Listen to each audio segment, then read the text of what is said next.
So this is the big one, right? The Great Pacific Garbage Patch is the largest? Yeah. So between California and Hawaii. Yeah. So there are 5 areas in the world where plastic concentrates.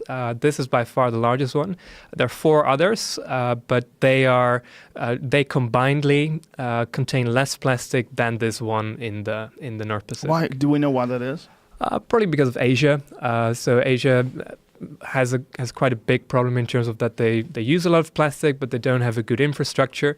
So by far the largest source of plastic flowing into the ocean is also this one continent. And what's being released there naturally because of the currents ends up in this North Pacific patch. It's such a strange problem because it wasn't something that was discussed in the 80s or the 90s. It was nothing. And then all of a sudden, somewhere in the year 2000, I remember hearing about the massive amount of plastic we have in the ocean. And it just made sense. I was like, oh, well, of course it's going to wind up there. But the sheer size of it is staggering. Yeah. And I think that, to me, the worrying thing is that it's a persistent problem. So with many other kinds of pollutions, when you sort of turn off the tap, it will be solved by itself. Think about, for example, the ozone hole with the CFCs.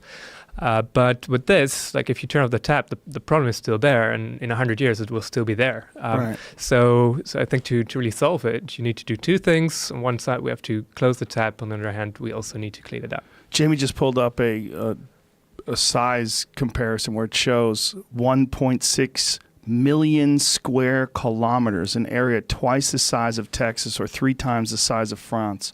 Yeah, so this was a study we published a few weeks ago. So this was the result of that reconnaissance effort. It was kind of funny, like every other news outlet used a different size comparison. So I think it was CNN that says it was the size of Mongolia. Wow. We always use Texas. Yeah, Texas is We're a good America. one. Yeah. We use Texas for everything. Yeah. 4 times California as well. Yeah. So it's pretty big area. It's insane, and it's getting bigger, I'm sure. So the area doesn't really change. It's more the concentration. The concentration, I think. When did we realize that this was an issue? Like collectively, scientists, geologists. Yeah. So there have been sort of small sampling efforts since the 70s. So back then, it was the first time plastic was described as being something that floats in the ocean. But it really only entered the public consciousness, I think, in the late 90s. There was this Captain Charles Moore who was sort of sailing through it, and he saw this plastic, and he was like, well, we need to describe this. And then he did a scientific paper on it. And and actually, I think he was the one that termed the term Great Pacific Garbage Patch. So he was riding his boat through it for a long period of time, I guess. Yeah, I think he was participating in some sailing race, and he went through it, and then he just saw all that stuff.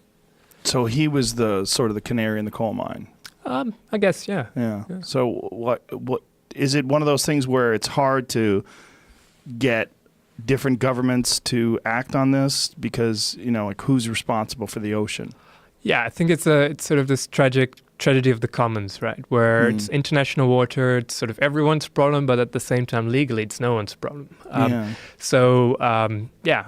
besides that, what I really felt when I started the ocean cleanup was that basically everyone wanted this problem to be solved, but at the same time, we didn't really have a way to do it. There simply wasn't any technology to do that. And that's why I thought, well, perhaps this is an opportunity to combine my interest of A, solving this problem, but B, also developing technology, which is then what we did.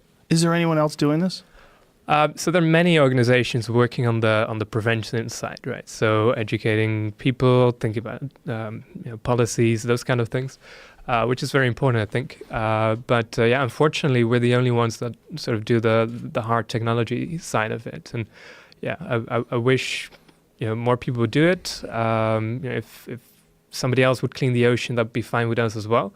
But until somebody else does it, we're kind of the ones that have to do it. That's so fascinating to me, that out of the 7 billion people on the planet, sometimes it really does just take one person to act. One person do something about something that, I'm aware of, many people are aware of. Many people listening have heard about this. And it's sort of one of those things that's in the back of your mind that doesn't affect you on a daily basis. So you say, well, that's a tragedy, that's a terrible thing, but it's not my problem. I have my own problems. But you, this one person, decided to do something about it. And the fact that you did when you were 16 is so fascinating to me. And someone has to do it, right? Right. But isn't that weird? Someone has to, but nobody was doing shit until you came along. That's very interesting.